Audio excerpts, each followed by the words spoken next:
బేకార్ మస్తాన్ సాయి, సింపుల్గా చెప్పాలంటే బేవకూఫ్ మస్తాన్ సాయి. ఈ మస్తాన్ సాయి గతంలో డ్రగ్స్ కేసులో అరెస్ట్ అయ్యాడు. కానీ వీడిలో మరో సైకో కళ కూడా ఉంది. అదే అమ్మాయిలను ట్రాప్ చేయటం. ఏకంగా 80 మంది అమ్మాయిలను, యువతులను, పెళ్ళైన వారిని కూడా ట్రాప్ చేశాడు. ఇప్పటి వరకు మనం గూగుల్ క్లౌడ్ మాత్రమే హ్యాక్ అవుతుందనుకున్నాం. కానీ ఈ మస్తాన్ సాయి ఏకంగా ఐఫోన్లను హ్యాక్ చేస్తాడు. ఎంతో పటిష్టమని చెప్పుకునే ఐక్లౌడ్ను కూడా హ్యాక్ చేసి వందల కొద్ది ప్రైవేట్ వీడియోలను, నగ్నంగా ఉన్న ఫోటోలను సేకరించి ఏకంగా 1 TB బ్యాంకునే మెయింటైన్ చేస్తూ ఉన్నాడు. గతంలో రాజ్ తరుణ్ మోసం చేశాడని పోలీసులకు ఫిర్యాదు చేసిన లావణ్య ఈ సైకో సాలేగాడి బండారం మొత్తం బయటపెట్టింది. ఇతని దగ్గర ఉన్న హార్డ్ డిస్క్ ని సైతం అందించింది లావణ్య. చాలా తెలివిగా తానే మస్తాన్ సాయి ఇంటి నుంచి సంపాదించానని పోలీసులకు చెప్పింది. మస్తాన్ సాయి నిజ స్వరూపాన్ని ప్రపంచానికి చూపించింది.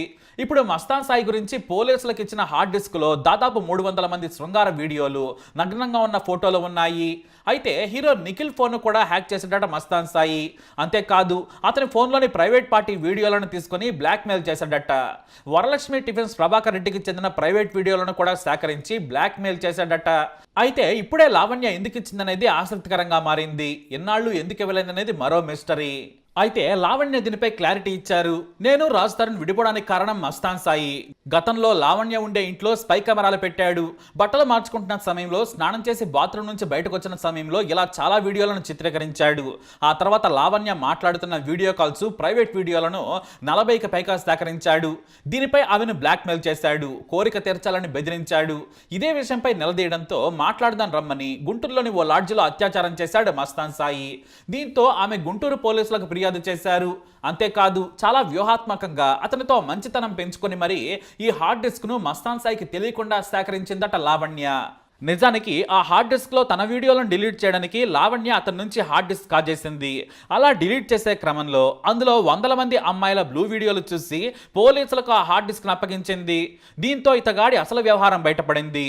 పోలీసులు కూడా హార్డ్ డిస్క్ లోని ఆధారాలను చూసి షాక్ అయ్యారు. లావణ్య ఫిర్యాదు చేసినట్లుగానే ఆ హార్డ్ డిస్క్ లో ఆమెకు సంబంధించిన వీడియోలు కూడా ఉన్నాయి. ఇక వందల మంది యువతులతో మస్తాన్ సాయి సన్నిహితంగా ఉన్న వీడియోలు కూడా ఉన్నాయి. అతను ఫోన్లు హ్యాక్ చేసి ప్రైవేట్ వీడియోలు సేకరించేవాడు. ఆ తర్వాత బ్లాక్మెయిల్ చేసి లైంగిక కోరికలు తీర్చమని బెదిరించేవాడు.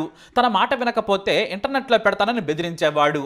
పరువు కోసం భయపడ్డ యువతులు అతనికి లొంగిపోయారు. మళ్ళీ ఆ వీడియోలను కూడా చిత్రీకరించి దాచిపెట్టుకునేవాడు నీచుడు.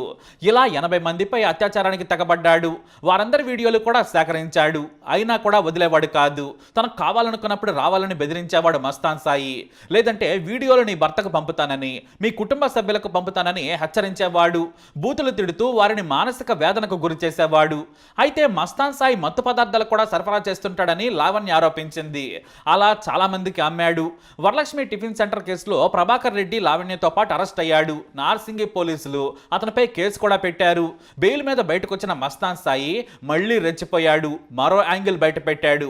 అదే డ్రగ్స్ తో ఓ ఆట ఆడటం. ఎవరైనా సరే కాలేజ్ అమ్మాయిలు, యువతులు, పెళ్ళైన వారు అతని దగ్గర కొంటే అంతే సంగతులు. మొదట మెల్లిగా అమ్మేవాడు. ఆ తర్వాత తాను ఫ్రీగా ఇస్తానని ఇంటికి రావాలని చెప్పేవాడు. పార్టీ పేరుతో కూడా ఇన్వైట్ చేసేవాడు. రహస్యమైన ప్రాంతానికి వెళ్ళేవారు. యువతులు మత్తులోకి జారుకోగానే వారిపై లైంగిక దాడి చేసేవాడు. వాటిని రికార్డ్ చేసి దాచుకునేవాడు. కొద్ది రోజుల తర్వాత ఆ వీడియోలను పంపి బ్లాక్మెయిల్ చేసేవాడు. తనతో గడపకుంటే వీడియో లీక్ చేస్తానని బెదిరించేవాడు. కామ వాంఛ తీర్చమని వారి జీవితంతో ఫుట్బాల్ ఆడుకునేవాడు. అలా ఎంతో మందిని ఎన్నోసార్లు బెదిరించి అత్యాచారం చేశాడు. ఆ వీడియోలకు ప్రూఫ్స్ కూడా ఉన్నాయి. దాదాపుగా 80 మంది యువతులపై లైంగిక దాడి చేసినట్లు పోలీసులు గుర్తించారు.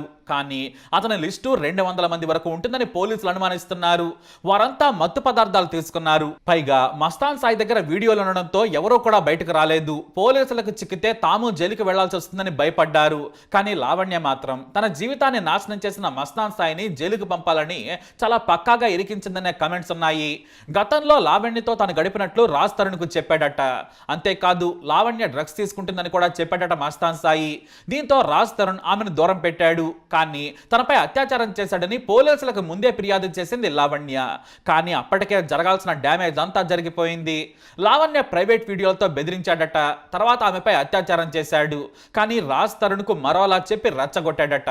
దీంతో రాజ్ తరుణ్ లావణ్యను వదిలేశాడు. కానీ లావణ్య మాత్రం వదిలిపెట్టలేదు. రాజ్ తరుణ్ తో పోరాడుతూనే ఉంది. వీరిద్దరి కేసు ప్రస్తుతానికి కోర్టులో ఉంది. అయితే తన జీవితాన్ని నాశనం చేసిన మస్తాన్ సాయిని నమ్మించి దెబ్బ కొట్టిందనే వార్తలు వస్తున్నాయి. అతనితో మామూలుగా స్నేహం నటించి నటించిన ఆమె తెలివిగా మస్తాన్ సాయి ఇంట్లో దాచిన ఆ హార్డ్ డిస్క్ ను కొట్టేసింది. ఇప్పుడు అదే అతన్ని మరోసారి జైలుకు పంపింది. పోలీసులు కూడా ఆధారాలను చూసి షాక్ అయ్యారు. అయితే పోలీసుల విచారణలో కాజా అనే అతని స్నేహితుడు కూడా మహిళలను బెదిరించాడని తెలుస్తోంది. బ్లాక్మెయిల్ చేసి కాజా కూడా అత్యాచారం చేశాడని అనుమానిస్తున్నారు. ఇద్దరిని అరెస్ట్ చేసిన పోలీసులు జైలుకు పంపారు. అయితే మహిళలు ఎవరైనా ఉంటే ధైర్యంగా వచ్చి ఫిర్యాదు చేయొచ్చు. మీ పేరు బయటకు రాకుండా న్యాయం చేస్తాం, ఎవరికి భయపడద్దు, భవిష్యత్తులో మీరు ఆందోళన చెందకుండా మీకు న్యాయం చేస్తామని నార్సింగి పోలీసులు చెబుతున్నారు. ఇప్పటికే కొంతమంది మస్తాన్ సాయి బాధితులు పోలీసులను కలిసినట్లు తెలుస్తోంది. అయితే ఇప్పుడు మస్తాన్ సాయి కాల్ డేటా తీస్తే మాత్రం మొత్తం రేపుల హిస్టరీ, డ్రగ్స్ మిస్టరీ బయటకు వస్తుందని భావిస్తున్నారు. మరి ఈ నీచుడు చేసిన దారుణాలు ఏంటనేది మరికొద్ది రోజుల్లోనే తేలనుంది. ఇప్పటికే ఏపీ పోలీసులు మాదక ద్రవ్యాల కేసులు అరెస్టు చేశారు. 2 రాష్ట్రాల్లోనే తనపై కేసులున్నాయి. ఇప్పుడు 5 సెక్షన్ల కింద నార్సింగి పోలీసులు కేసులు పెట్టి విచారణ చేస్తున్నారు. అయితే డ్రగ్స్ కేసుల్లో కూడా వెంటనే బెయిలుస్తూ ఉండడంతో ఇలాంటి దుర్మార్గులు రెచ్చిపోతున్నారు. ఇటు సాక్ష్యాలున్న రేప్ కేసుల్లో కూడా తొందరగా బెయిలుస్తున్నాయనే విమర్శలు కూడా వినిపిస్తున్నాయి. కనీసం 1 ఏడాది నుంచి 2 ఏళ్ల పాటు బెయిల్ రాకుండా చేస్తే ఈ నేరాలు తగ్గే ఛాన్స్ ఉందని జనం కమెంట్ చేస్తున్నారు. అసలు ఇలాంటి సైకోలకి ఈ సమాజంలో బ్రతికే అర్హతే లేదు. చట్టాల్లోని లూప్ హోల్స్ అడ్డం పెట్టుకుని ఇలాంటి వాళ్ళు బయటకు వస్తున్నారు. మళ్ళీ కొత్త ప్లాన్ తో వేరే అమ్మాయిలకు వల వేసి వాళ్ళ జీవితాలతో ఆడుకుంటున్నారు. ప్రతి క్షణం తల్లిదండ్రులు ఆడపిల్లలను కాపాడుకోలేకపోతున్నారు. అలాగే ఏది తప్పో ఏది ఒప్పో తెలుసుకునే స్థితిలో ఇవాల్టి ఆడపిల్లలు లేరు. కానీ కొన్ని బలహీన క్షణాల్లో ఇలాంటి దుర్మార్గులను నమ్మేస్తున్నారు.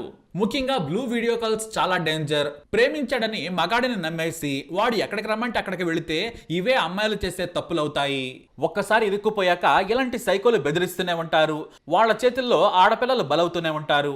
ఒక మస్తాన్ సాయే కాదు, ఇంకా ఎంతమంది ఉన్నారు. అసలు ఈ గ్యాంగ్ లోనే ఇంకా చాలా మంది ఉన్నారనేది పోలీసుల అనుమానం. ఇప్పుడు మస్తాన్ సాయి స్నేహితుల గురించి కూడా ఆరాధిస్తున్నారు పోలీసులు. మరి ఇలాంటి వాళ్ళని ఏం చేయాలి? మీ అభిప్రాయాన్ని కమెంట్ ద్వారా తెలియజేయండి. ఈ వీడియోపై అప్డేట్స్ కోసం మా ఛానల్ ఫాలో అవ్వండి. అలాగే తప్పకుండా సబ్స్క్రైబ్ చేసుకోండి. ఇంట్లో ఏం జరిగింది? ఆ రోజు ఏం జరిగింది మేడం?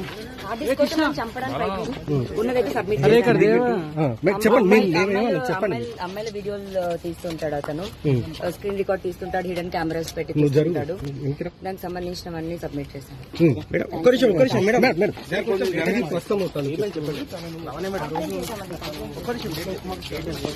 కంప్లైంట్ చేశానండి. సబ్మిట్ చేశానండి.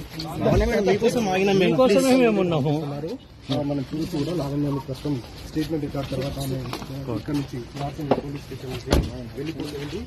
ప్రధానంగా 31వ తేదీ జనవరి 31వ తేదీ అలా ఇన్స్పెక్షన్ అతను దౌర్జన్యంగా ఇచ్చాడు. అతనితో పాటు కాజా అని మరొక వాళ్ళ ప్రకారం ఛార్జెస్కి కావాలంటే కూడా ఆమె అదే విషయాన్ని ప్రశ్నలు చెప్పండి. అదే చెప్పండి. ఒక నిమిషం ఆగండి. మీరు ఇది చిన్న విషయం కాదండి. ఇప్పుడు ఏదైతే బర్స్ట్ అయిందో 2 ఏళ్ల క్రితం జరగాల్సిన కేసు ఒకటి, అప్పటి నుంచి కేసు తప్పుదో పట్టించడానికి నాపైన 7 కేసులు ఇవ్వాల్సి వచ్చింది. నేను ఖచ్చితంగా మాట్లాడతానండి. నాకు టెలిఫోన్ కాల్స్ వస్తున్నాయి.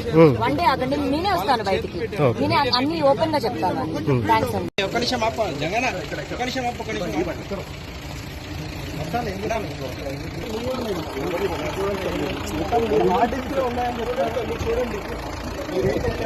నన్ను ఒక్కటి చూడండి. మీరు ఒక్క అమ్మాయి వీడియో నన్ను ఇరికిచ్చింది.